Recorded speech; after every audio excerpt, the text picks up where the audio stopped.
because he's like literally 20 yards right behind us.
I'm glad I had moved.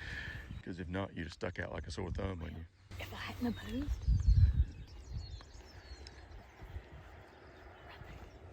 This morning, we were not hopeful.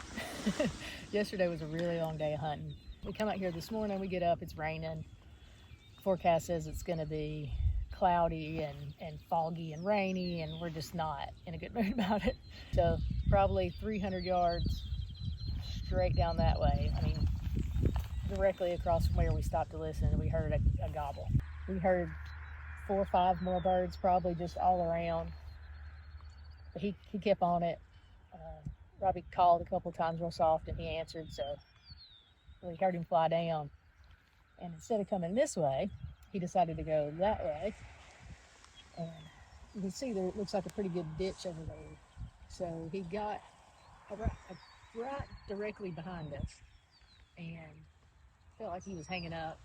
Eventually we heard him making his way around.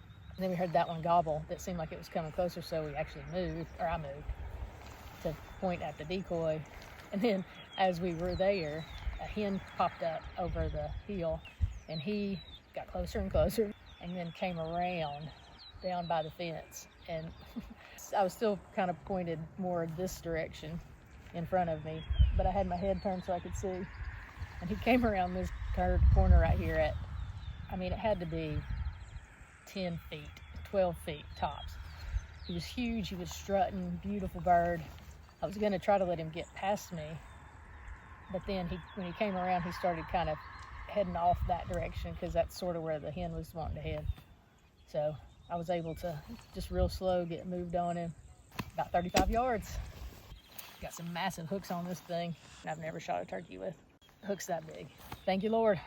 Man, grateful for a pretty awesome, there's one just gobbled way back there. We're gonna get out of here and leave the turkeys for another year.